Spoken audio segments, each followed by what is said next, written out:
it's not working.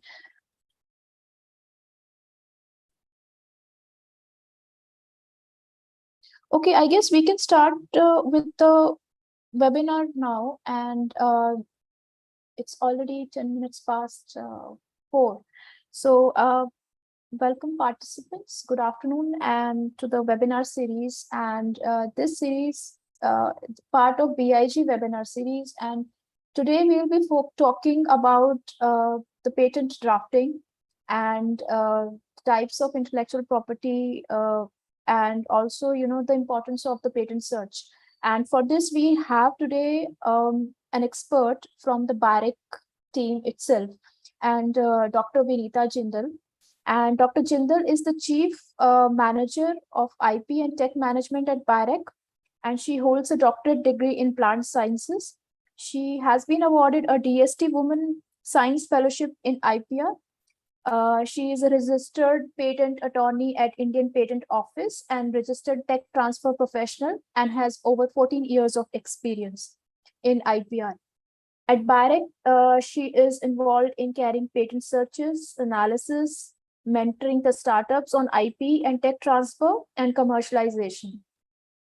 Plus, she was also selected as a tech transfer course for the tech transfer course offered by a Khurana program sponsored by DPT at University of Wisconsin, Madison. And prior to BAREC, she has worked with law firms like Lakshmi Kumaran and Sridharan and Jaffa and Javeli. So before we move to Dr. Jindal, so I'll be just giving, I'll just take a couple of minutes to talk about the BIG program. And right, so, and just a couple of minutes about the BIG scheme, and then we can move to Dr. Jindal talking about the patent, how to draft the patent for beginners and importance of patent searches and types of IPR. So I hope my screen is visible. Dr. Jindal, are you able to? Yeah. No, ma'am, your screen is not shared yet. Okay. So I'll just share my screen.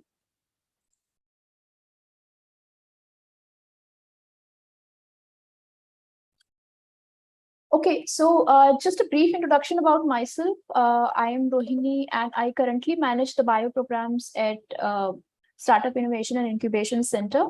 And just to talk about our incubation center, we have been established from past 22 years now. We have more than 120 startups incubated with us. More than 130 startups have graduated, and with these startups, we have supported more than 300 innovators. These startups have also been able to raise external follow-on funding, which is more than 100 CR. We have supported more than 35 women-led innovations, and more than 65 patents have been filed by these innovators. So coming to our current portfolio, so we have innovations or entrepreneurs across the various domain areas, which covers healthcare, agriculture, IT, hardware, education, technology, clean tech, waste to value, and sanitation. And so if you feel that if you have a very innovative idea and you're looking for funds, so you should stop worrying about the funds for your next idea, because at SIC, we have funds available for innovative ideas at the different stages of the developments. For example, for ideation stage, we have fellowships programs like Nidhi EIR, IITK Innovation Fellowship, TIDE EIR and SPERSH program. And for the prototyping stage, we have Biotechnology Ignition Grant, for which the current call is currently open till 16th August. Then we have PRISM, ENGSUI, Nidhi Prayas, TIDE MVP Grant. For seed support, we have BAREC Seed, IITK Innovation Seed Support, Nidhi Seed Support, and TIDE program. And then for scale up, we have PRISM and EIL, ENGSUI. Coming to the Biotechnology Ignition Grant, to be eligible for applying for BIG, you should have at least a graduation degree, and a startup should be less than 5 years of age. BIG basically supports research-based business ideas to the proof of concept and validation, and it is a royalty-based grant which offers up to 50 lakh rupees. And the duration is for 18 months, and it is not a research grant. So basically, it's for ideas for the innovative ideas which have potential to be commercialized. Coming to our cohort, so we have till now, ever since we got associated with BIREC as a partner, BIG partner, we have received more than 700 applications. And SIIC cohort consists of 43 grantees across domain areas like healthcare, which consists of diagnostics, medical devices, drugs and vaccines, and drug formulations. And we have grantees in industrial biotechnology, agriculture and secondary agriculture, waste management, and clean energy and related areas. In healthcare, just to give a couple of successful examples, in healthcare, for example, we have a grantee who has been working on the remedial orthosis of clubfoot disease. And we have another startup who is working on preeclampsia screening device. This is in the healthcare and allied areas, which covers medical devices, diagnostics, and drugs. Then another startup has received grant for the development of retropital device for rapid urine testing. Then another startup has received the grant for the novel integrated system for gynecological examination. Coming to the agriculture and allied areas, which covers the agriculture technology, crop improvement, and fertilizers, biofertilizers, and secondary agriculture. So just to give a couple of successful examples, one startup has received grant for automatic cocoa bean separating machine, where they are trying to separate the cocoa beans with 100% success rate from the cocoa pods. Then we have another startup where they are trying to utilize the technology for irrigation scheduling using the real-time data on water availability and requirement. We have a startup where they are trying to utilize the flour waste to produce the bio leather, and they have almost commercialized their product now. And just to give a couple of examples in industrial biotechnology, we have a startup who is trying to optimize the process for the development of commercially enzymatically modified stevia extract. They are trying to improve the process. And so another startup is trying to make critical import substitute for pectin, and they are working towards the tamarind hydrocolloid. Then just to give a couple more examples in the industrial biotechnology and agriculture. So one startup is trying to utilize the waste, which is from poultry waste, and they are coming up with the protein-based bioplastics and biocomposites from processing perspective. Then we have a startup where they are trying to prevent a counterfeiting in seeds and pesticides, medicine and medicinal implements. So they are trying to come up with smart QR codes for preventing the counterfeiting. Coming up to the application process, to apply for BIG, you have to register yourself at the BIREX portal, and there you have to fill up the online application form, and you have to choose one of the 8 BIG partners, and SIIC IIT Kanpur is one of the 8 BIG partners for the BIREX BIG grant. Then once you have submitted your application will be evaluated based upon the technical feasibility of your proposed work, the novelty, even if it is not exclusively novel, and if it is being done in other parts of the world, and whatever you are proposing can be a good import substitute. Such ideas can also be proposed.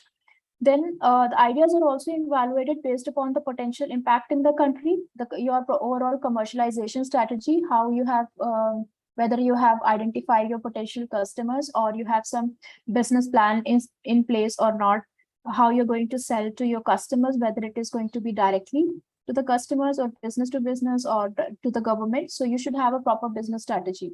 Then a very strong team with the relevant technical background, mentors, is very important, then overall you should be able, you should have evaluated the potential bottlenecks and barriers which you can face while executing the proposed milestones. And overall BIG plan also carries some marks. So BIG is a very competitive grant, and every call receives around 800 applications. But it is a very risky way to realize your innovator's dream, and plus it assures the follow-on funding. Coming up to the budget section, where how the 50 lakhs has been divided in the budget section. So for example, equipment carries 30% of the entire 50 lakh amount. So which means 15 lakh rupees. Then manpower carries 30% of the entire amount, which is 15 lakh rupees. Consumables and contingency are flexible. IP and travel carries 1.5 lakhs, and outsourcing carries 30% of the entire amount, which means the 15 lakh rupees. Coming to next, once you are submitting your application, so for BIG basically supports the ideas up to the proof of concept stage, which means if you have done actively, research has been initiated and synthesis and characterizations of the product have been done by the laboratory studies, which means the technology readiness level 3. So up to the technology readiness level 3, the ideas are being supported under the biotechnology ignition grant. And beyond the TRL level 3, the ideas are being generally promoted to apply for other funding programs which are available at BIREC. Even if your idea falls under the TRL level 2, which is the proof of principle, where you have where the technology application has been developed, formulated, and protocols have been developed, and or the ideas up to the ideation stage, which is TRL level 1, basic principles of technologies have been observed and reported, and the need has been identified. Such ideas are also supported under the biotechnology ignition grant. So starting from 1 to till maximum till 3, you can apply for biotechnology ignition grant. And this is applicable across all the domain areas. And just to get more information on the technology readiness level, you can just browse the link which is mentioned at the bottom of the page, where the TRL level information is given in more detail, and it will help you to understand the TRL level of your work for your application process. Coming to the current technologies, current trend for the innovative ideas. So if you think you have identified the key challenges in today's world, especially for India, for example, if you're proposing something in sanitation, wastewater management, pollution, go green concepts in agriculture, using the biotechnology, AI visual learning concepts, devices, which are mainly important. So such ideas are very much welcomed under the BIG scheme. Try to look for areas where the government is focusing big time and looking to give support through grants. For example, pollution, clean environment, waste to wealth, nutrition, solution to the current problems, and various disease management. For example, we have just got over with the COVID. So the COVID management was very very much ideas to manage the COVID were very much welcome. So you can think of other diseases as well. Then if you're working towards the consumer trends that are changing, and there might be a niche area in India, for example, novel food, new trends in food processing or eco-friendly soaps, big data analysis in agriculture. So such ideas are also welcomed for under the BIG grant. So coming to while writing your application, try to avoid the mistakes which are usually observed while you're writing your application, and also while you're pitching your idea to the funding program, funding agency. So these are the points which were observed and by the applicants, and their applications failed because one or the more points were missing in their application. So the team basically lacked the technical expertise. So if you're proposing any idea for the biotechnology, writing the application. So while writing the application, try to have a team which has the relevant expertise to execute the proposed milestones. Have a proper overall clinical study design program, especially for if you're proposing something under the medical device, industrial biotechnology, medical device, diagnostics and drugs. And for the industrial biotechnology, the problem basically happens with the scale up. So most of the applicants who propose the idea have experiments in place where they are able to produce the product at the lab scale level. But the problem happens, they don't have a proper planning to how to scale up the product. So having a proper planning for scaling up is also very important.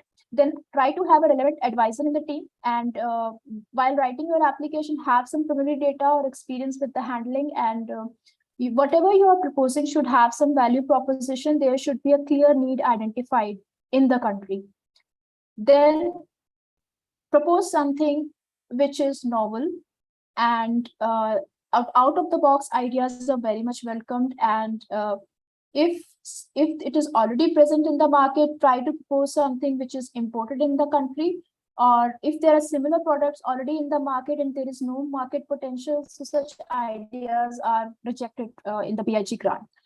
Try to have a cost benefit analysis in your application or where you are in the presentation which you are uploading, and how much you will be spending and what will be the cost of the product and the revenue you are projecting in the 5-year roadmap. Then have a business plan, which I have already mentioned.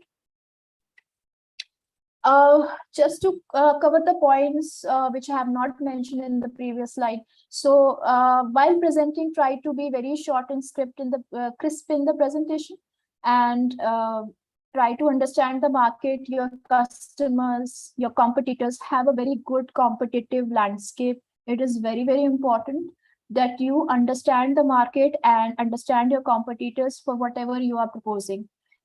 Understand the regulatory challenges. For example, if you are proposing something in some novel food, so what certifications you should apply. If you're proposing something in the medical devices or diagnostics, so which regulatory bodies you should be approaching. So you should have, and if you're using nanoparticles, so nanoparticles may face regulatory challenges. So you should understand what challenges you will be facing or you can face while while the execution of your milestones or launching your product.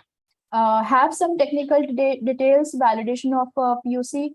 If possible, try to mention the patent number if you have already filed the patent.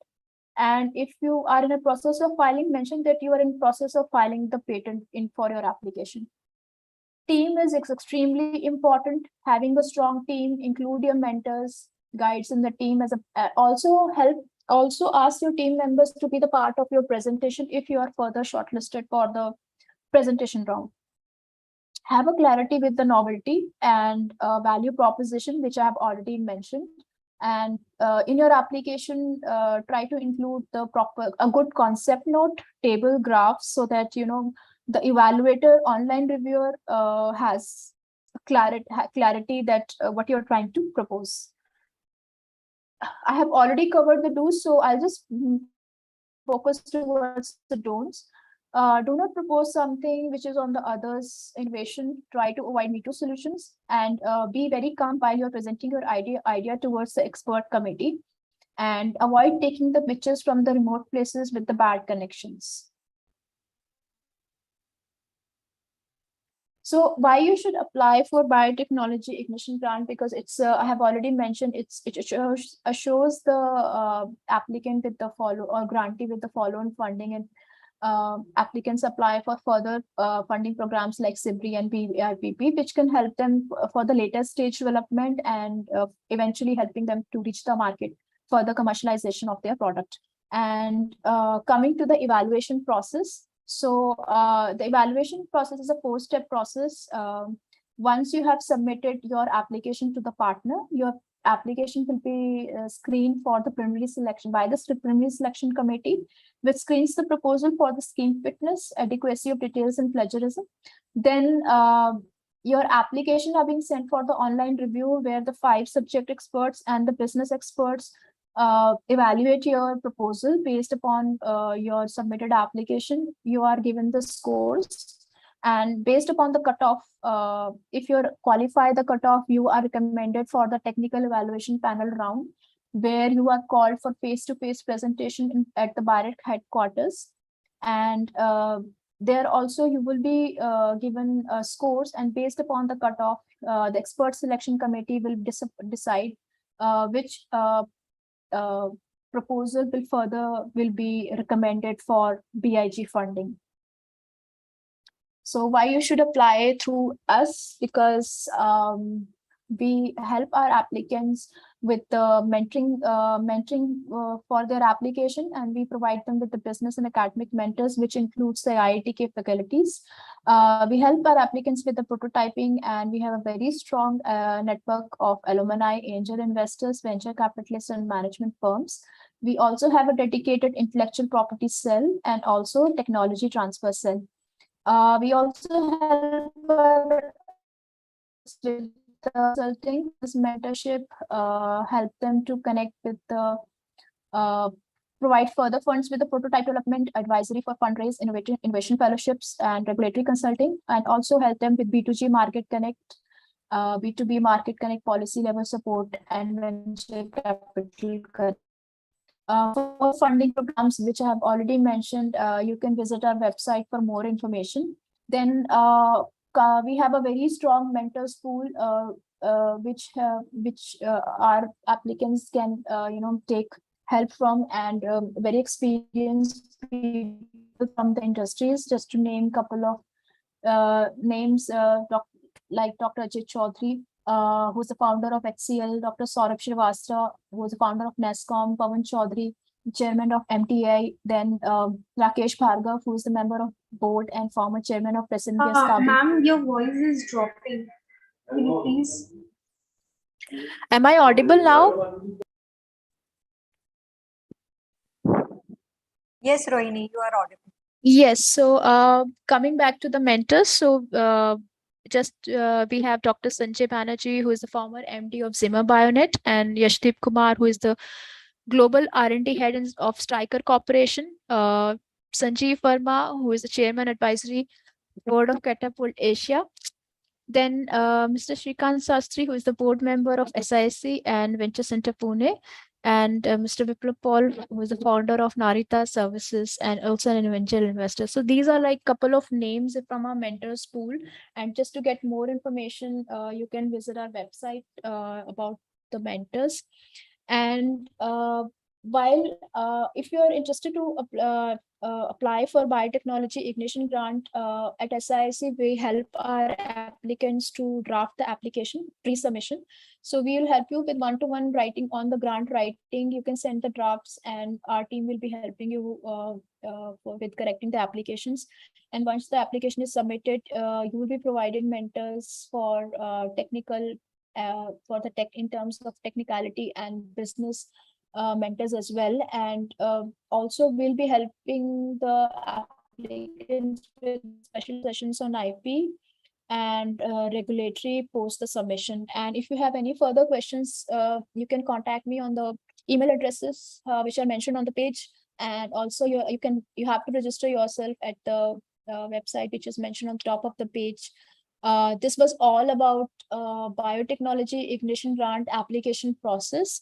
And now we will be moving to the main agenda of the session, which is talking about the patent drafting and types of AIPR and importance of the patent search.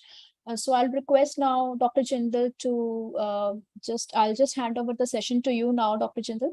And thank you so much. Thank you, Rohini.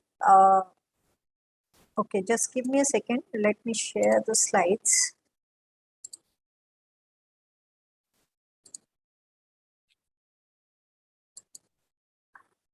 I hope slides are visible to all. Yes, ma'am, your slides are visible. Okay. So Thank you once again, Rohini and SIIC team, giving me this opportunity. And thank you all the participants who have joined for this specific session. So if we, what we would be discussing in this session, basically about the intellectual property rights. So what are the intellectual property rights? Why we need to have, these intellectual property rights? And what are the different forms of the intellectual property rights, and generally what happens when we talk about the biotech innovations or inventions or any kind of life science. Generally we speak on the patent thing. So if we are try to protect our innovation or invention with the help of the patent, and if we don't want to take the don't want to go outside for having the searches to be done to identify the documents, so how we can do it? Any startup or innovator can actually check if there is any close document exist with comparison to their innovation. So those kind of topics we would be discussing in this specific session. So before we go into main thing, as Rohini mentioned about for any grant, whether you write a ignition grant or you write any of the grant given by any of the funding agency, nowadays they focus more on like, do you have a patent filed, or this innovation already protected, or are you in process, or do you think will there be any possibility of having a patent or any form of the intellectual property rights? So there are reasons why these funding organizations are generally asking for such things, because nowadays we are more focused towards the translational research. When we are talking about the translational research, and we come up with a different solution, whatever already existed, now we are improving those solution, or try to protect those solution whatever any startup or innovator has invented. So they want to protect it, and those protection comes with the help of the intellectual property rights. So, as I mentioned, we would be discussing about different forms of the intellectual property rights, patent searches, and we will also touch upon patent drafting. So, as a startup or innovator, or even if like you are planning to apply for the ignition grant, what happens? You come up with some idea. So idea has, I always, think about idea as a two, has a two component. First is we have to see the problem. What is the problem which as an innovator I am trying to solve it? So I have to have a problem, I have to have a solution. So how these two things are connected, and how I would be able to arrive to have the solution for that problem. So I will be, searching the literature, reading the literature. So those kind of information I'll be collecting. And based on that, I will try to formulate my own solution, maybe based on some, evidences. Then I might be having different solution, which was not proposed by the others. So what happens when this innovation cycle moves, we come up with some innovative, solution, which we call it as a innovative ideas. So when we have those kind of innovation, which we try to, think like these are going to be novel part of my innovation or novel idea, then we think about the intangible assets. And these intangible assets at that point of time becomes very important. And what are these intangible assets? Of course, they are the intellectual property rights, and we try to protect our innovative solution with the help of them. And what happens if we talk about innovation cycle? You develop the product, you come up with some services, and when once they are ready, you market it, you commercialize it to the market, and you start generating the revenue. Though it looks a simple thing, but it's not, because as a startup, as an innovator, you have to face different issues, numerous issues, which not only finding a solution for a problem, not only protecting the innovation, but you have to generate the funds, you have to develop a product, and you have to have a team. Rohini did mention about having the importance of team when you write a grant, whether it is an ignition grant or any kind of grant. So you have to have a team. So those kind of challenges also come into picture. So what is intellectual property rights? We all know, we call them as a creations of the mind or the human intellect. And these human intellect or creations of the mind actually results in the useful inventions. And that could be anything. It could be a innovation, literary and artistic work. It could be design, symbol, name, images, and that might have different applications or uses in the industrial applications. As a creator, because as an innovator or the startup, you have created something. This was your creation of this was created by you. So as a creator, you get the exclusive right whatever you have created, but for a certain period of time. The only thing is, whatever you create or whatever human intellect comes, it should be novel, it should be new and original in the global context. We will discuss in detail how it will be new or original. So when we talk about the intellectual property, as soon as you think about property, what comes to your mind? We always think about ownership. And when we think about ownership, means I am the owner of any property, whether it is a car or cycle or motorbike, any kind of property. So similarly, in the case of the intellectual property, when we say it is a property created by mind or human intellect, I become the owner when I protect those innovations or the creations of the mind. And when we also talk about the property, what happens, the property cannot be used without the owner's consent or permission. So that means you need to have a permission to enter into the house of someone else. Similarly, for the intellectual property rights, when we are saying I am the owner or you are the owner, and if someone else wants to have the access of your property, they have to take the permission. So we all know all kind of intellectual property rights are exclusive rights, and they are awarded based on certain laws. For different forms, we have a different laws. So these rights are available for a fixed period of time. Once they are expired or this protection is over, anyone can use these intellectual property rights without the permission of the owner. So when we say these intellectual property rights are intangible property or intangible assets, what does this mean? Though they are intangible property because it has no physical substance, you can have the ownership, and even you can transfer ownership of these intellectual assets from one person to another person, as happens in the case of the tangible property. Tangible means which you can feel, like car, house. So as we transfer the ownership from ownership of one house from one person to another, similarly intangible assets can also be transferred. And if we talk about like the nature of all kind of intellectual property rights, they are generally time bound, they are territorial. Territorial means if they are protected in India, they will remain valid only in the jurisdiction of India. If you want to have a protection in other countries, then you have to file a application in those countries as well. It should be original, novel, it should have some application.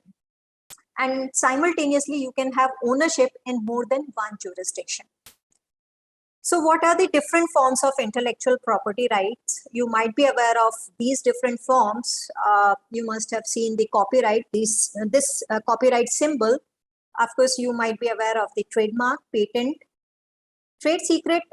Generally, we do not have a law for or the act for the trade secret, but it is protected by the common law in the Indian context. We do have a provision for registering the industrial design. We do have a provision for protecting the plant varieties, geographical indications, integrated circuit layout design protection is also available. So why we need to have protection of any creation which has been created by human mind? So as an innovator, what happens? You always there are different applications or importance to have the intellectual property rights in place. First of all, it can help you for raising the funds. as a startup company, if you go to any venture capitalist or even to the angel investors, what happens? They ask about the, do you have a patent for this? Do you have any portfolio of intellectual property rights? So if it is there and it has some value, it helps you in raising the funds. It also encourages, creating the different innovation. If you are, there is a possibility, you might create a joint venture. So IP plays an important role. It helps you in taking the lead in the market, and it also helps you in launching a new product, because once you protect them, you have the ownership, and you launch your product in the market, you get the monopoly in that way. It helps you in technology transfer and licensing. How? In case you are a R&D, research and development based company, but you do not want, you don't want to go for the manufacturing side or marketing side. What you can do, you can transfer your innovation or the technology which you have developed to someone else, and you can get the licensing fees by with the help if you have the intellectual property rights in place. So let's discuss about very briefly about different forms of the intellectual property rights. Let's start with the trademark. What is the trademark? So trademark, they are the distinctive sign or symbol which has the capability of distinguishing the goods or services of one enterprise from those of the other enterprise. So we can clearly demark if there are two cars, if we see two cars on roads and they have a different symbol, we can easily recognize this is a BMW, this is Audi, or this is Hyundai car, based on their logo, whatever they have put in front of the car. So these are the kind of a symbol or the sign which actually distinguishes, identifies the goods or products of one company to the other company. So if you have a trademark protection, what exactly it gives you? As an owner of the mark, you have the exclusive right. So all forms of the intellectual property rights will always give you the exclusive right to the owner. So you have the exclusive right to use those trademarks to identify the goods or services, or you can authorize, like in the previous slides we saw that IPR can be transferred.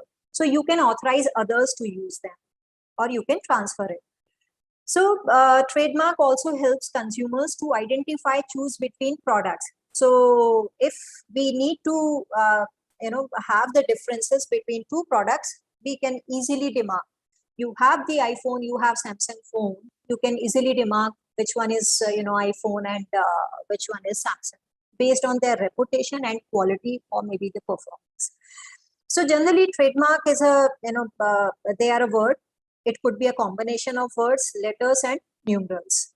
And what it actually contains, it consists of drawings, it could be symbol, three-dimensional features such as shape, packaging of goods. So those kind of things like sounds or fragrances are also can be filed or registered for the trademark protection. So what kind of trademarks can be registered? Word mark, device mark, collective mark, certification marks and service marks. And if we talk about term of protection, you will notice that trademark is the only form of the intellectual property right which has the because there is no limit for the renewal part, so it has the maximum number of the protection. Initially it is given for a period of 10 years. Today if you file trademark application, so there are different steps under after that the trademark office once they decide to register the trademark for which you have submitted your application, it will be given a period of 10 years and you can further renew it for another 10 years. The only thing is when this protection ends, if you don't renew it, the protection will not be there for that specific trademark. The other important point is, as a trademark holder, if you don't use that particular trademark which you have protected, if you don't use it, the protection will end.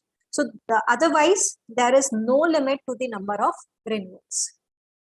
So these are the few, snapshots of the trademark which you might have seen. If we talk about the McDonald one, they have a, R you can see. So R means they have the registered trademark for this specific thing. So it's a golden arches design. Similarly, if you see the Mercedes thing, it's a 3-pronged star in a circle. So they have so now you can imagine like in your, you can assume like what the Audi symbol is like that. So you can differentiate based on these things. You can differentiate, okay, this is a Mercedes, this is a Audi. Coming to the industrial design, so industrial design is basically given for the ornamental or aesthetic aspects, how it looks. Aesthetic aspects or the ornamental look of any article. It could be a shape, configuration, and it could be any pattern which is applied to any article. And these articles could be in 2-dimensional form or could be in 3-dimensional form. And these are applied generally to the products of the handicraft industry, medical instruments, watches, jewelry, housewares. So those kind of things are covered the industrial design. The important point to note is the industrial design, it does not protect any technical features of the article. It protects only how it looks, the aesthetic part. And the term for industrial design is given for 10 years and further can be extended by 5 years. You can see the different, aesthetic thing for the industrial design. So why we need to have the industrial design, protection, or how any startup company would get the benefit of having the industrial design? So because you have a different shapes of any product or any medical device if you are developing, and you have the industrial design, it always increases the commercial value and marketability once you introduce your product to the market. And because you have the different shape, you have different configuration, then it always, catches the eyes of the potential customers. It provides the fair market competition. And if you don't have the industrial design, you have not filed any industrial design application to protect this, there is a possibility it might be get copied by others. So if you have this, you have the fair market competition. Of course, it will help you in generating the profit. You will have the return on investment once you start selling your product in the market. And it also helps in product differentiation because your product might be having a different shape, and the other company who might also be working in the same domain, they might have the different product shape. So another form of the copyright, another form of the intellectual property right is the copyright, which is basically, it is used to describe the rights that creators have over their literary and artistic work. So when we think about the literary and artistic work, we always think about the copyright. And copyright, the work which actually, being covered under copyright, it ranges from the books, music, paintings, sculpture, architecture work, databases, computer programs, advertisement, drawings. So all those kind of work are covered by the copyright. And they're also known as bundle of rights. Why they are called as bundle of rights? Because it includes the right of production, communication rights for the communication to the public, adaptation and translation of the work. So the other important thing, copyright is basically, it provides protection for expression, how you express, how you draw it. So those kind of expressions are protected through the copyright, but not the idea itself. So you have an idea, but you cannot have the copyright. So how you express this, your idea on paper, then you can think about having the copyright. So we discussed this, what kind of work is actually protected through the copyright. Literary work as the novels, poem, plays, reference works, newspaper articles, all computer programs and databases. film, musical composition and choreography, painting, drawings, architecture work, advertisements. So the another question generally startups do ask us, like, can we, should we register the copyright? So if we talk about, or if we see the different provisions in countries, and according to the Berne Convention, under which copyright protection is given, so copyright protection is obtained automatically.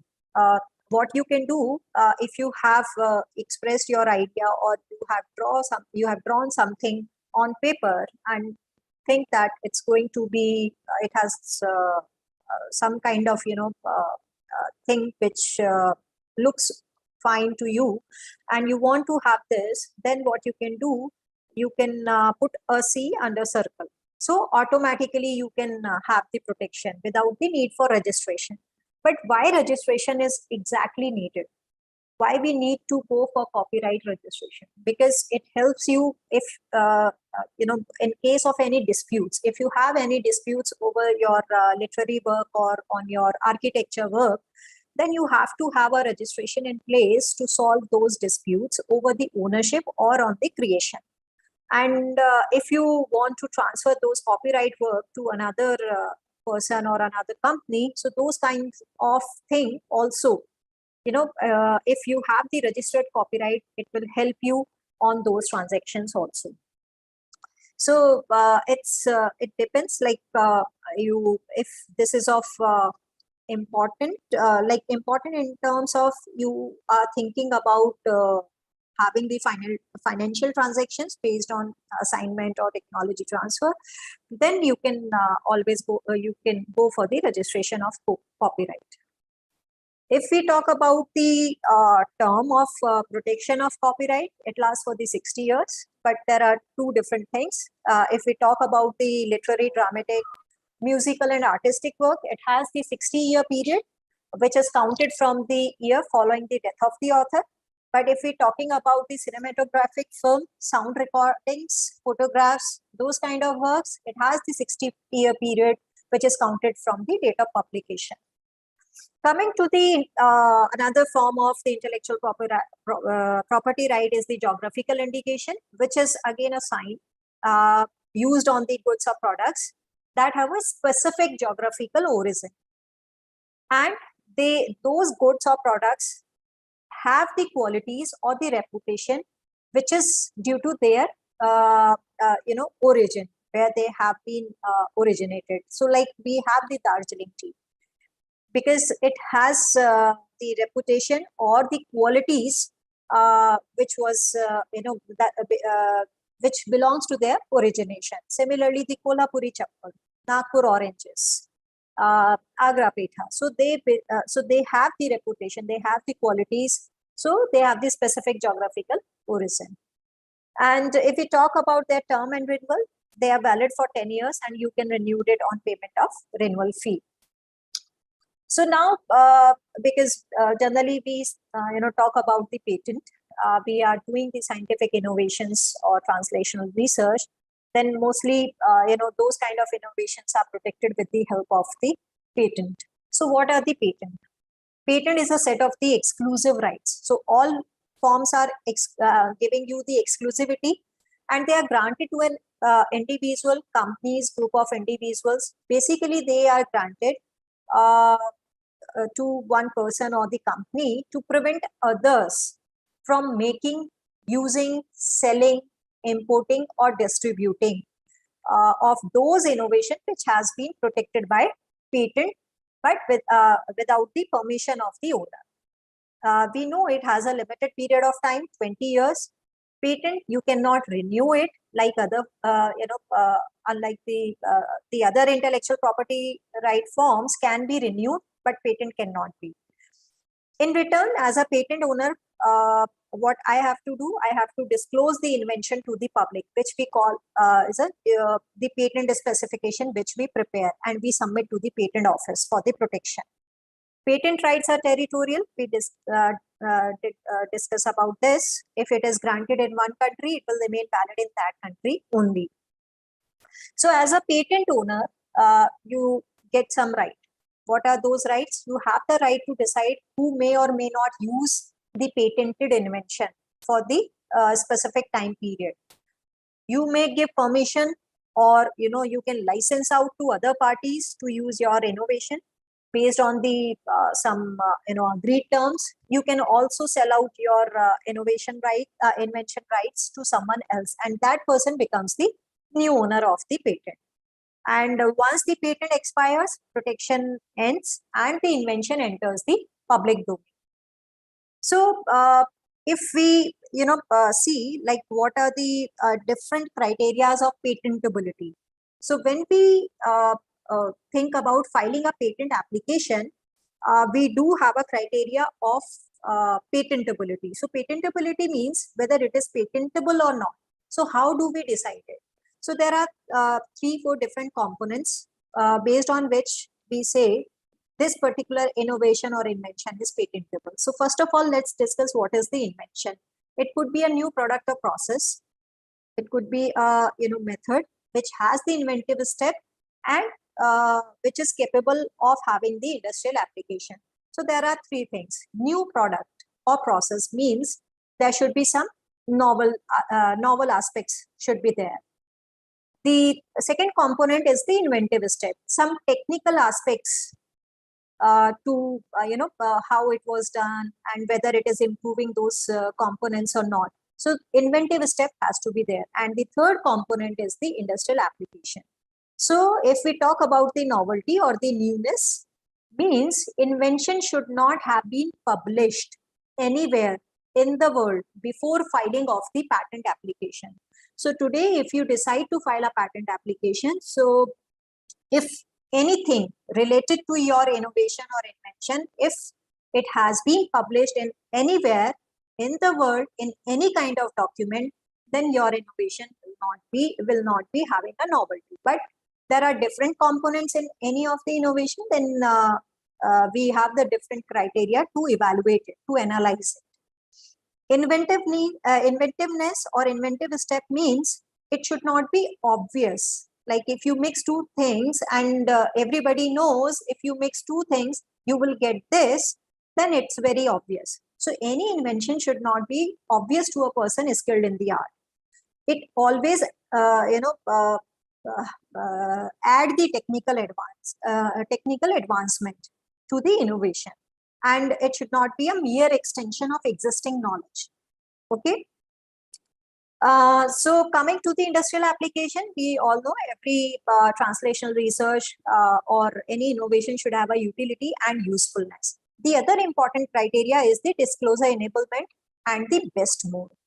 It means in the patent specification or the patent document which we submit to the patent office, we need to fully disclose the invention, how it was made and how it can be used. So method by which it can be performed and its operation of use, we have to fully describe it. What can be patented? If we talk about like we can protect the chemical substances or the pharmaceutical substances, processes, methods, product. It could be medical device, system. So those kind of things can be protected. But patents are not granted for the business methods, rules of games, method of treatment, diagnostic, surgery on the human or animal body. So there are some exclusion which is given in the Indian Patent Act, and Section 3 basically describes what is not an invention or what cannot be patented as per the Indian Act. So I highlighted a few subsections of the Section 3, which is quite relevant for the biotech or the life science industries or the startup companies. So generally, those what kind of invention you cannot be taken as the patentable subject matter if they are contrary to public order and morality. Discovery of living things, which is already present, you cannot claim it was discovered by me. New forms of a known substance. So this specific section is applied for the chemistry related innovations or the inventions. Composition or the mere admixture. If you have mixed two things and if it is not giving you any surprising result, then you cannot say you have the invention. Method of treatment of animals and humans, plants, animals, their paths, and essentially biological processes cannot be taken as an invention. Traditional knowledge. So coming to the other as we saw in the previous slide, plants we cannot protect it, but we do have a provision to protect the plant varieties. And so we have a different act in place, different, it is governed by different authority. So which is the, this is the Protection of Plant Varieties and Farmers' Right Act, under which plant varieties can be, registered for the protection. And it also provides rights to the farmers and plant breeders. Basically, it helps or encourages the development and cultivation of new varieties of plants. And if you are a farmer, farmers can save, use, sow, re-sow, and they can also exchange or sell their farm produce, including seeds of a registered variety, because it is also providing rights to the farmer. And farmer varieties, if they develop something in their field, they're also eligible for registration. So, so far we discussed about the different forms of the intellectual property rights. So if we, discuss a little, complex thing, if you decide to file a patent application, now you have overcome your concept phase, you have something novel in your hand, but how you can say like it has the novelty, there is a, it is having the inventive steps. So those kind of thing you need to check. How you check? So you carry out the patent searches. So patent searches has the different components, under which one of the component is the patentability analysis, which gives you an idea whether your innovation can be, patented or not. Do you think, like, based in light of the previous documents which already exist, can you, can I go for filing a patent application? So once you are able to have the analysis or the feedback on patentability aspect, you file a patent application, and then what happens? Patent filing is not the last option. You get the patent prosecution. You have to request the Indian Patent Office to examine it. Once they examine it, they issue a set of questions, which we call it as an examination report. Based on those examination report, once you submit your response to the Indian Patent Office, so the controller at the Indian Patent Office, they decide whether it can be granted or not. If it is granted, then you have to maintain the patent up to 20 years from the date of the filing, and you get the protection for your innovation. So let's discuss about, very briefly about the patent searching. So what is the patent search?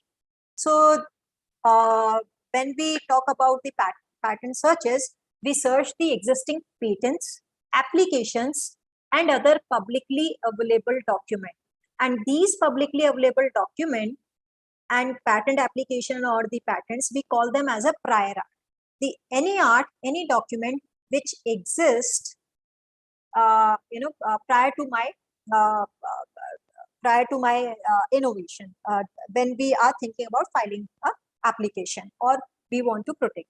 So this prior art could be the closest existing information to the innovation. And this information could be, available in any form. It could be a scientific literature, like publications, journal articles, any exhibitions, because as a scientist, we always, publish our work. We showcase them in any conferences or seminars, any public discussion or news from anywhere in the world. So these all documents collectively can be called as a prior art. And how this can be done? if you are searching for the patent or patent application, then you have to have a patent databases. And for the other scientific literature, we call them as a non-patent databases, or other technical websites where you can search those prior arts. So why we need to have these, need to perform the patent search? Basically, with the help of the patent search, we get the valuable insights into the potential third party rights. Like if XYZ company has filed something, they have protected something. If I do not search those documents, if they are related to my innovation, then I will never be able to get those information what has been protected. So a patent search is helpful for identifying or giving you an idea what other companies have protected. Also, it actually helps you to prevent the spending of time and money in the patent prosecution process. How? Like if you have not performed any patent search and you decide to file a patent application, now it is filed. Once the Indian Patent Office or any patent office it examines, they will issue some questions, and those questions are based on the prior arts, whether this prior art document discloses similar kind of innovation for which you have filed a patent application. There is a possibility your patent application might not be granted. So it actually prevents the spending of time, money, which you have already invested in your filing a patent application. Also, it helps you in, it prevents, or it gives you kind of, help if you are in process of launching a product, whether you are infringing someone else's product or not. So we have actually categorized into 3 different components, those advantages or relevance: technical relevance, commercial relevance, and legal relevance. So if we talk about the technical relevance, so if you do any kind of patent search, we will see different kind of patent searches. But if we do any kind of patent search, it actually keeps us informed about the latest technologies in the area in which any startup or company is working. It minimizes the research time and expenses. The most important thing is it avoids duplication of R&D work. And you would be able to identify some alternative technology or steps if it has been disclosed in any of the prior art document. And if we talk about the commercial relevance, you can monitor the competitors' activity. Who are the companies actively working in my area in industrial biotechnology? And we have the subcomponents of the industrial biotechnology. And you can identify the niche markets, and you can also help locate the business partners. And if we talk about the legal relevance, the most important part is you can avoid possible infringement cases or problems. Once you are able to assess the patentability of the invention, we understand 100% nobody is sure. There might be different, some prior art document might be available, but at least you have an idea what kind of documents were existing when you decide to file the patent application. So there are different type of patent searches or the prior art searches, but it depends what is the purpose of search. Why we want to carry out patent search. So first important patent search is generally we all do, because this is the kind of first thing, whether my invention is patentable or not. And when we do it, we will see in the next slide. So if you want to see whether any invention is patentable or not, we call it as a patentability search. That means to carry out the patentability search. If you are thinking about launching your product, so any patent search, if you are doing it before product launch, is known as freedom to operate search. Do I have freedom to operate my product in a given market? And if you want to oppose or you want to revoke any patent, any application, then we call it as a validity or invalidity search. If any patent search we are doing before planning R&D activities, like if you are thinking of applying ignition grant, so you are planning to conduct to have the R&D activities. So that time you can think about a patent search. You have the idea, you have some thematic areas in your mind, then you can plan, which we call it as a state of the art search. And any information or knowledge you want to gain about the existing players. What are the different institutes working in a given field? What are the different companies working in this? What are the different white space where I can think about?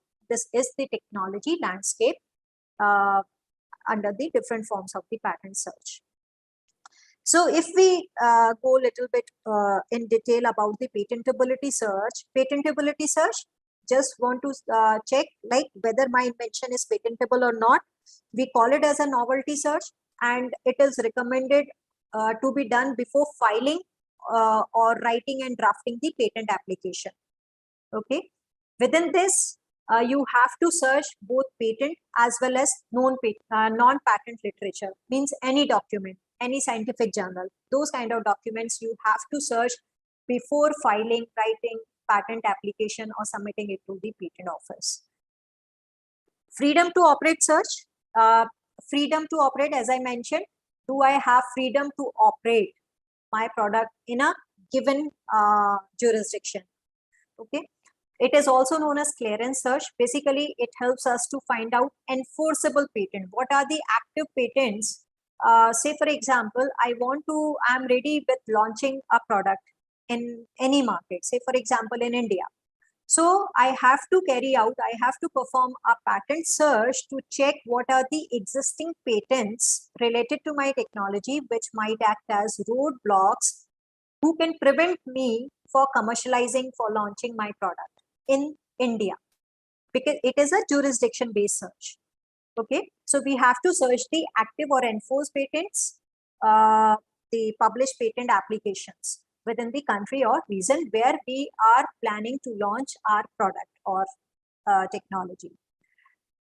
So state of the art search, it is the broadest and most general type of patent search, because in this basically kind of a market survey where we actually find out with the help of state of the art search what technology already exists.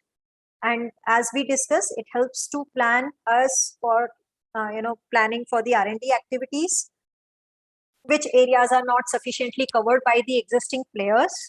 It shows the trend of the technology in a specific area and who are the potential competitors within the specific technological field. Coming to the patent landscape or the technology landscape, again, it's a kind of the patent, the prior art search, where we determine whether a patent, this is the validity or the invalidity search. So patent validity or invalidity search is generally, it is done once the patent is issued or granted. If you want to invalidate or like if you want to revoke any of the company's patent, what you have to do, you have to give reasons and they perform the search. So those company will perform search, or some other company has issued a revocation for your patent. What you will do, you will carry out the validity search to show whether your patent is valid or not. Okay, so this is a kind of a search which is conducted where you show the validity of your claims, or so we call it as a patent validity search. And if we want to invalidate the claims of someone else's patent, then it is called as a patent invalidity search. So yeah, this is the technology landscape. Again, this is a continuation of state of the art search, which we discussed in the previous slide. Basically, it gives us the deep analysis where you mostly talk about the technology evolution, how it actually evolved, what are the different major players, what are the current and upcoming competitors and trends, and what would be the changes in the timeline trend. Basically, it gives you with the help of this search, you can identify a white space or gap in the technology. And based on this gap analysis, you can plan your research activities. Again, this is not limited to patent literature, but it also includes the non-patent literature, scientific literature, those kind of information we need to see while we search the or carry out the technology landscape. How we do it? With the help of the, if we are searching for the patent related thing, we have to have a patent databases.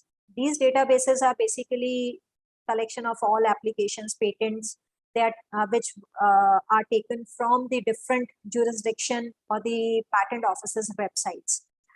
Some of the patent databases, if we talk about databases provided by the patent offices, they are free databases. You can anyone can access those patent databases, but there are number of paid databases also present in the market. So this is a list of the databases which are freely available. Anyone can use these databases. Just giving you a snapshot of USPTO, the US Patent and Trademark Office, how you can search. There are three different options, two options. If you see on your left side, PAT-FT means the granted patents can be searched here. And if you see FT means patent application, which are not being granted by the USPTO, you can search on your, the options given on your right side. So whether it is a PAT-FT or FT, there are three different options: quick search, advanced search, and number search. So number search, basically, if you have the application number or the patent number. Quick search, it has different fields. I hope this is all visible. You can see the different fields and you can select any of these fields and you enter your query in term 1 and term 2. You will be able to get the results. Like I have shown it here, like lung cancer and CRISPR. If you put those queries, it will also show you number of hits when you put any query in the query box. Similarly, we have the European patent database, which is freely available, which we call it as eSpaceNet. It again has a different option. On left side, you can see quick search, advanced search, number search. So those kind of options are available on all patent offices website or the databases. Within advanced search, again, you have the different columns under which you can put your query. If you have the publication number or the application number, you can put it here. If you know the name of the inventor or who is the owner, you can put it here. This is another, a snapshot of the eSpaceNet. So if you put it like lung cancer here, it will give you 8 results found. So those kind of, you can parallelly, on right hand side, you can see the patent application, which is also open here. We have the WIPO patent scope, where again you can have the different option. This is just to show the simple search. It also has the advanced search option. If you put your query, you can see the different results, and you can click on patent application number, the WIPO number WO, and it will give you, it will show you the full patent application. We have this the patent lands, which is freely available. Now they have, it is nowadays it is known as Lens. Again, it has the different options like advanced search or the quick search. Those kind of options are available. You can see on your left hand side, it gives you different tabs under which you can put your query. This is the path sequence under the patent lens, where you can put, if you have amino acid sequence or the nucleic acid sequence, you can search the, you can do the sequence search as well. ChemSpider is basically for chemistry related, like if you have some compound, you want to draw it, you can draw it, or it again has different options where you can put the molecular formula or the number uh, to search the compound details. This is the NCBI BLAST, which is most generally used to search the nucleic acid or the amino acid sequences. And if we talk about the paid databases, we do have the Derwent Innovation in Market, Questel Orbit, STN, Paxia, PadBase. There are many other databases available which are paid database. The advantage of paid databases, like these all databases have a collection of approximately more than 100 countries data. Like they have data from US, have the Chinese patent application are also covered. So they have more than 100 jurisdiction covered. What happens with the help of the non-patent database, the freely available databases, you can search the patent application or granted patent only which has been filed in the US, filed in the European countries. But at least you can do the search, you can have the idea what are patent application filed in different countries. So if we talk about like what are the process of the patent search, how it is actually designed. So first of all, you have to identify what is the purpose of carrying out the patent search. Now you are clear, we want to file a patent application. So that means we would be carrying out patentability search. So my purpose is clear. Scope of the search.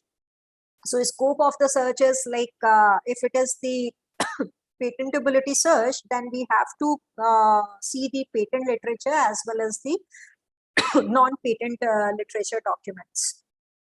And then based on my innovation or invention, we will identify the keywords. And then we prepare the search queries.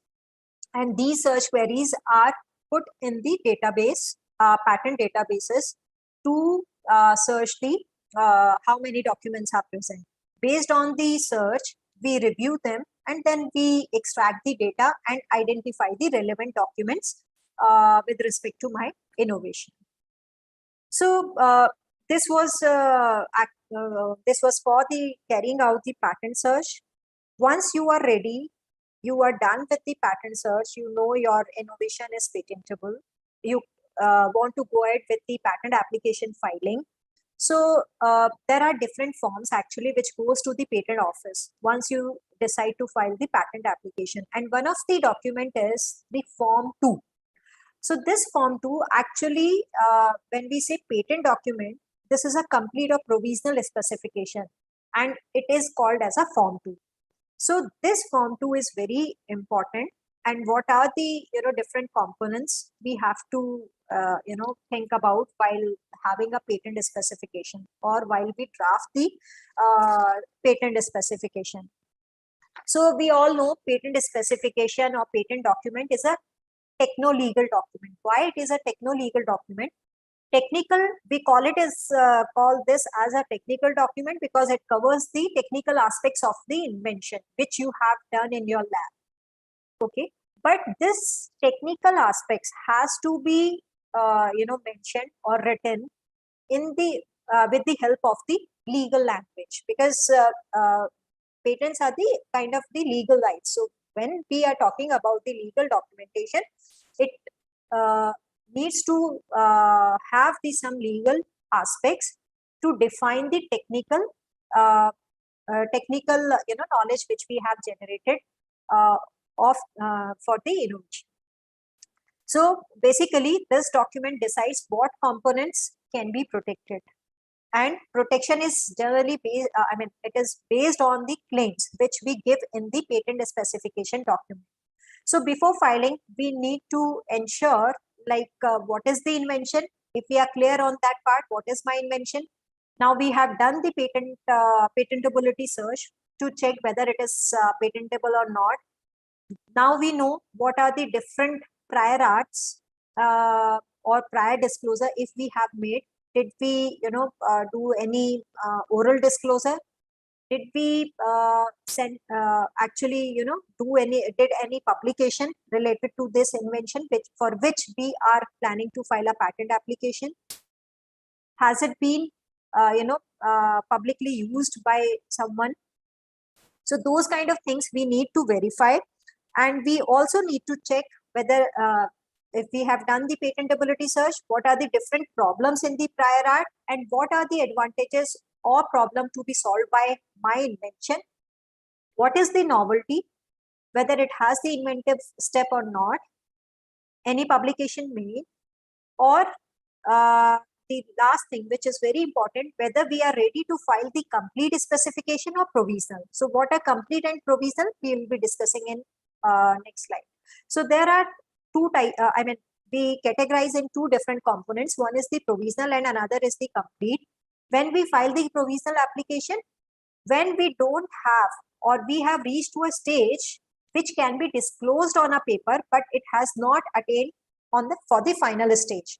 So that means we don't have full information or the complete data to file the complete specification, but we do have some data or we do have some information where we can think about filing a provisional application. So when we decide to file a provisional application, it is a document which will describe the invention, but there is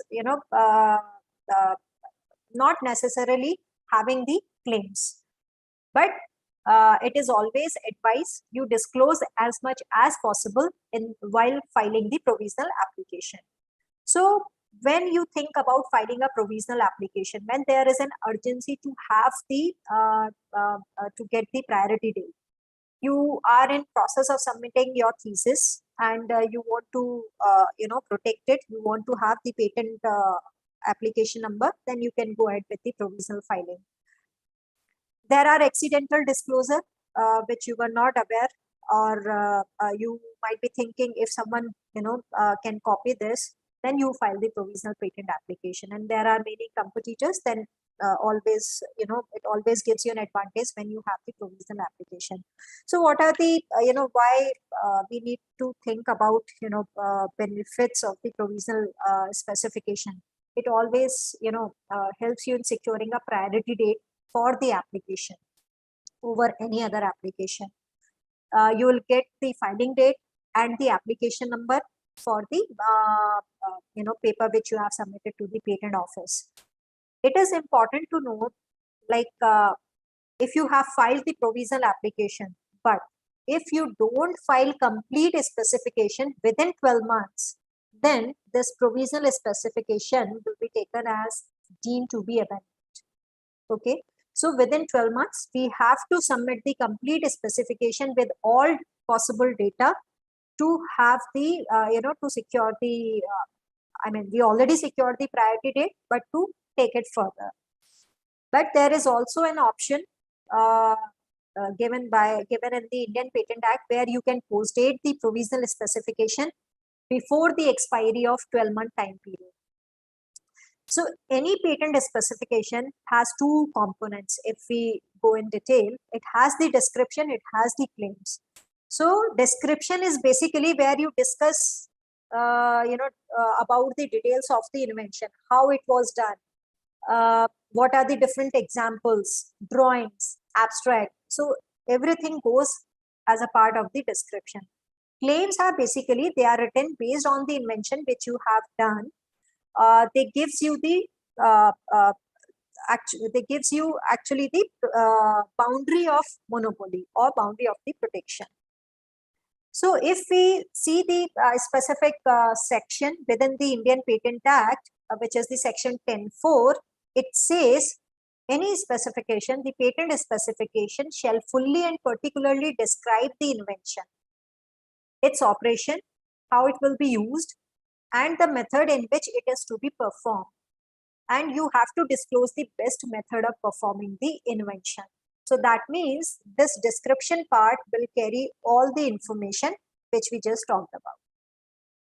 So when we write the description the patent specification and when we write the specification part or the description part, basically it must describe the invention comprehensively, must be able to explain the problem to be solved, and it can be, it is done by with the help of the examples, should be adequate and sufficient so as to enable, I mean, if any person sees your patent application once it is published by the patent office, he or she would be able to, perform that or repeat the invention without inventor's input.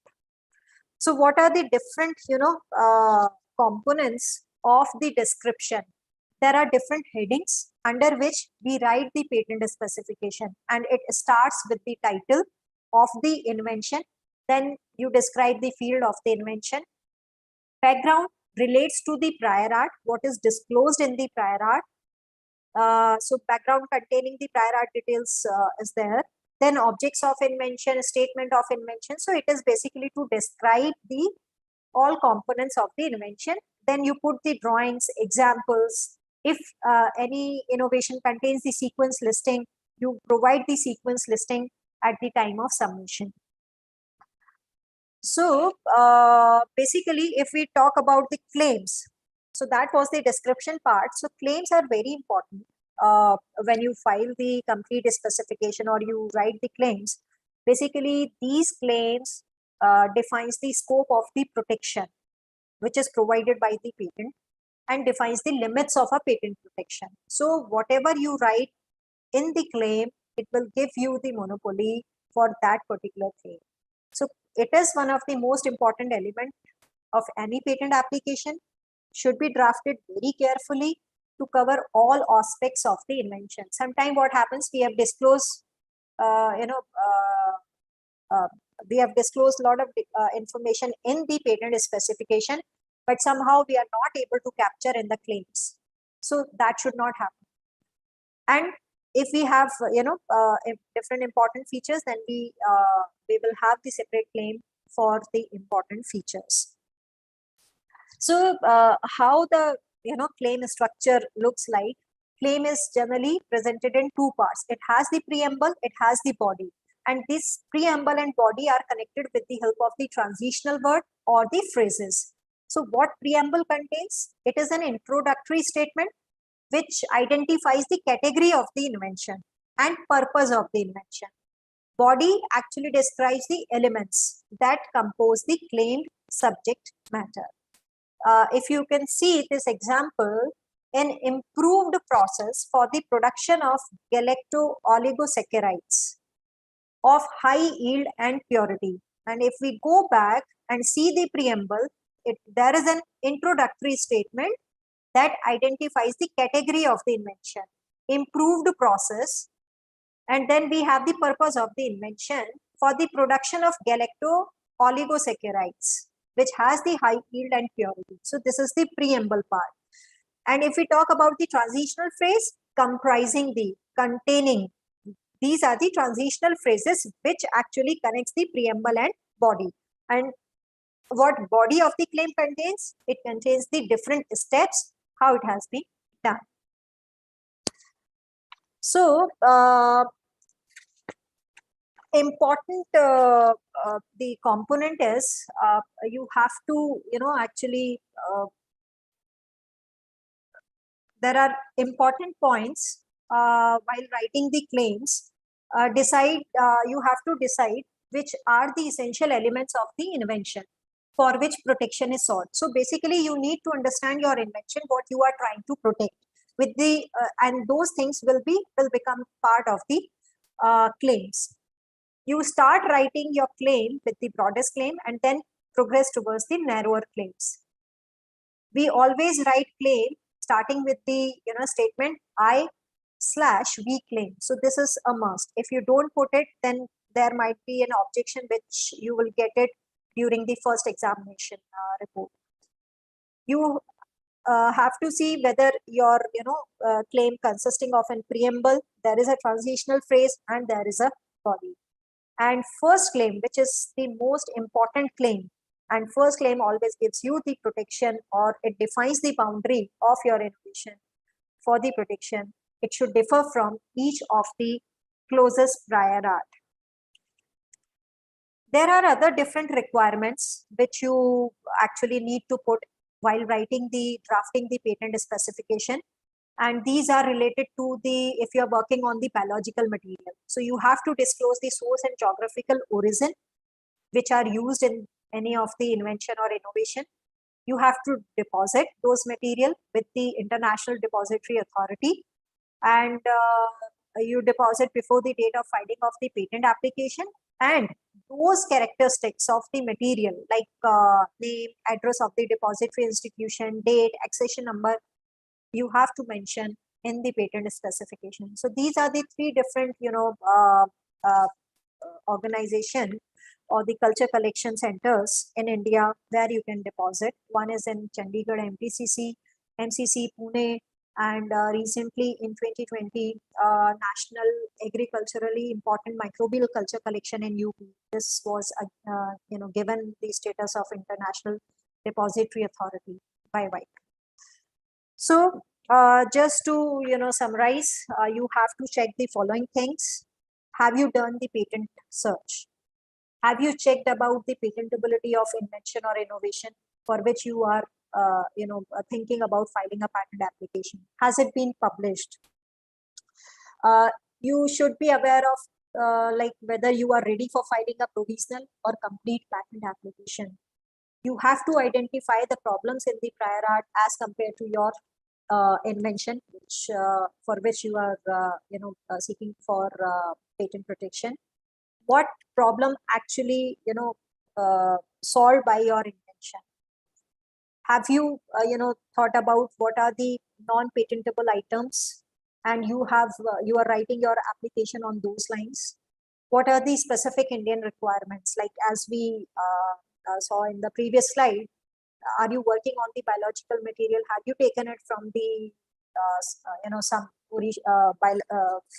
some geographies? Have we deposited it? If not, then we also need to do it. You have to collect all experimental details which are going to be part of your complete patent application.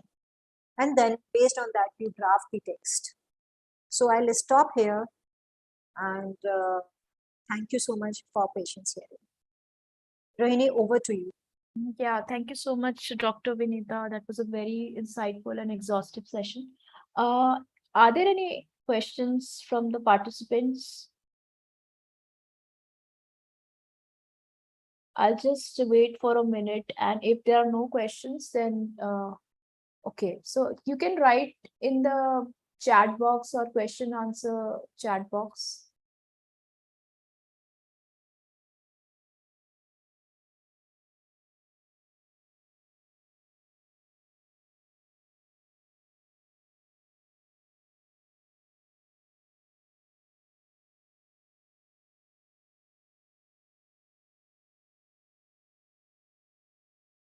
Okay, there is a question that the biomedical devices are under the industrial design or under patent.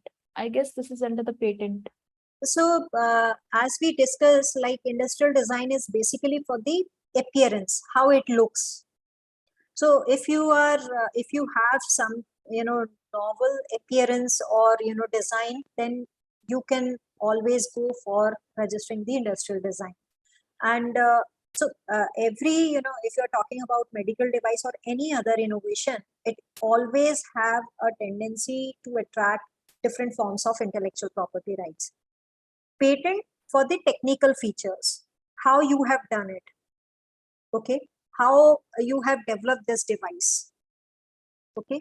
So those, when we talk about the technical features, it will be covered under patent.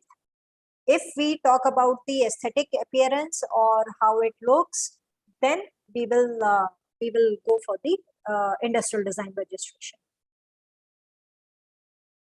Okay, there's another question. Can we get patent filing support advisory from BAREC? Is there any way to get that kind of? Yeah.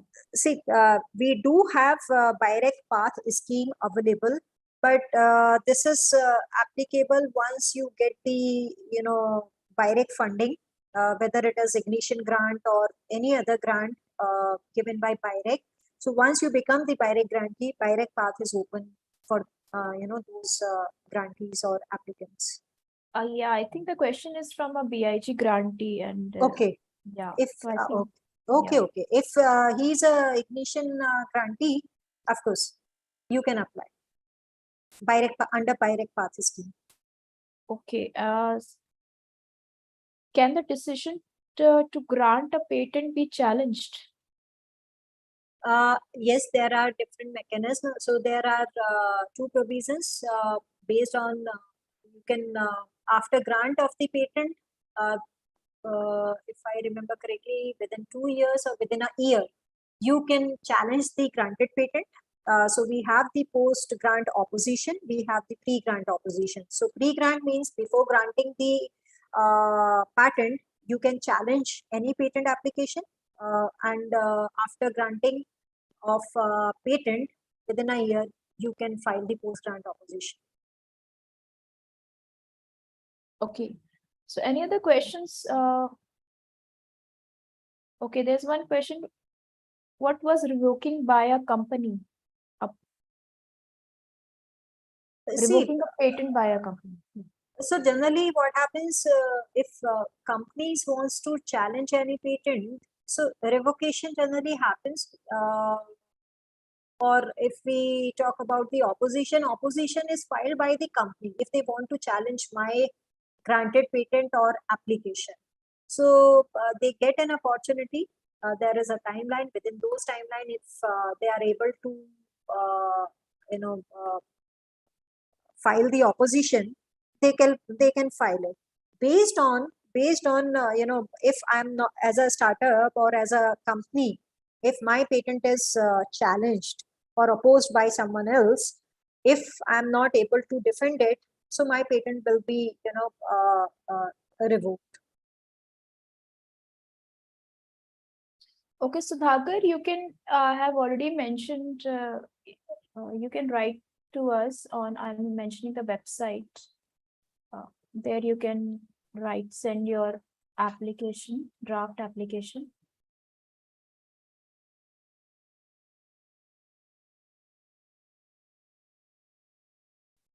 Okay, any other questions regarding the IPR, patent filing, or any other questions from the audience?